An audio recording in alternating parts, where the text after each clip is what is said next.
کب تھمے گا یہ ہنگامہ، کب تک ہم تکفیر کی سندیں بانٹتے رہیں گے؟ کیا مولانا سلمان حسینی ندوی کی اجتماعی غلطی سے ان کی تکفیر ثابت ہو جاتی ہے؟ ہرگز نہیں۔ ان کے لیے دعائے مغفرت کرنے والوں کو کیوں نشانہ بنایا جا رہا ہے؟ مولانا سلمان حسینی ندوی علیہ الرحمہ کے انتقال کے بعد سوشل میڈیا پر جس انداز کی گفتگو ہو رہی ہے اس کا کوئی علمی جواز نظر نہیں آتا ہے۔ بلا شبہ ان سے اجتماعی غلطی ہوئی، لیکن کسی کی اجتماعی غلطی کی بنیاد پر کسی کی تکفیر کرنا یا پھر اس کے لیے دعائے مغفرت کرنے والوں کو ملامت کرنا درست نہیں ہے۔ اگر کوئی ان کے لیے دعائے مغفرت نہیں کرنا چاہتا ہو تو کم از کم کف لسان یعنی زبان بند رکھنے پر عمل کرے۔ یہی اہل علم کا شیوا ہونا چاہیے۔ امیر الہند مولانا ارشد مدنی نے اس معاملے میں جو رائے دی ہے وہ قابل غور بھی ہے اور اسلامی تعلیمات کے مطابق بھی محسوس ہوتی ہے۔ آئیے پہلے ان کی بات سنتے ہیں۔ وہ تمام صحابہ کے منکر نہیں تھے۔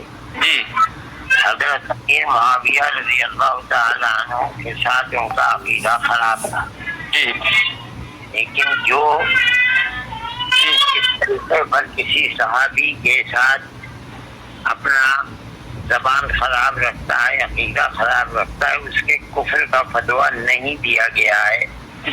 جو لوگ یہ سمجھتے ہیں کہ وہ اس بنیاد پر کافر ہیں، ان کی مولانا ارشد مدنی نے صرف مولانا سلمان حسینی ندوی کے بارے میں ہی گفتگو نہیں کی، بلکہ خوارج کے بارے میں بھی ایک اہم اصولی بات کہی ہے۔ پہلے ان کی رائے بھی سن لیجئے۔ ایک طبقہ ہے خوارج کا، اسلام کا یہ ایک فرقہ ہے جو باطل فرقہ ہے، غلط فرقہ ہے۔ وہ صحابہ کی بہت بڑی تعداد کی تک انکار کرتے تھے، تکفیر انہیں کافر بتاتے تھے، لیکن پرانے علماء سب اس پر متفق ہیں کہ وہ اس کے باوجود بھی کافر نہیں ہیں۔ ان کے ساتھ اٹھنا بیٹھنا، شادی بیاہ کرنا، ان کو اپنے قبرستانوں میں دفنا، یہ تمام کا سب کا متفقہ فیصلہ ہے، جائز ہے۔ امیر معاویہ رضی اللہ تعالیٰ عنہ بہت لوگ ہیں جو ان کو برا بلا کہتے ہیں، لیکن اس کی بنیاد پر ان کی تکفیر نہیں ہے، کافر نہیں کہا جائے گا انہیں، ان سے دعائے مغفرت کی جائے گی۔ ایک اور پہلو بھی قابل توجہ ہے۔ حضرت امیر معاویہ رضی اللہ تعالیٰ عنہ کے بارے میں مختلف اہل علم کی مختلف آراء رہی ہیں۔ بعض اکابر دیوبند کی کتابوں میں بھی ایسے اقتباسات موجود ہیں جن پر علمی گفتگو کی جا سکتی ہے۔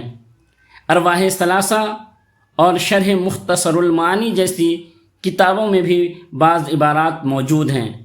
یہاں ان کی تفصیل بیان کرنے کے بجائے صرف اس طرف اشارہ کیا جا رہا ہے کہ ان کتابوں کا مطالعہ کیا جا سکتا ہے۔ اسی طرح حضرت نانوتوی رحمۃ اللہ علیہ کی رائے بھی اس موضوع پر معروف ہے کہ وہ حضرت امیر معاویہ رضی اللہ تعالیٰ عنہ کو جلیل القدر صحابہ میں شمار نہیں کرتے تھے۔ اب ایک اور مثال دیکھیے۔ جب حضرت مولانا مودودی رحمۃ اللہ علیہ کا انتقال ہوا تو متعدد علماء نے تعزیتی پیغام بھیجے۔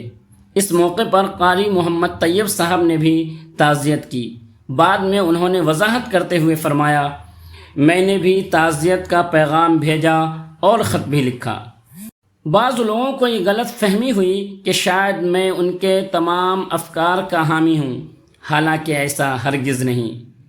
موت اور مصیبت میں دوست اور دشمن سب برابر ہوتے ہیں۔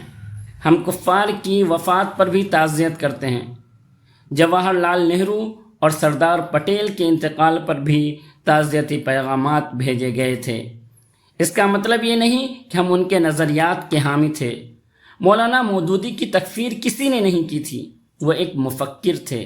ہمارے اور ان کے افکار میں بہت فرق تھا اور بہت سے معاملات میں ہم انہیں غلط سمجھتے تھے، لیکن تعزیت کرنے کا مطلب ہرگز یہ نہیں ہے کہ ہم ان کی ہر بات سے اتفاق کرتے ہیں۔ اب سوال یہ ہے، کیا مولانا سلمان حسینی ندوی نے تمام صحابہ کا انکار کیا تھا؟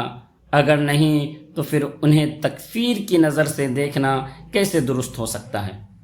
اور کیا کسی کے لیے دعائے مغفرت کرنے کا مطلب یہ ہے کہ اس کی ہر بات کو درست مان لیا جائے؟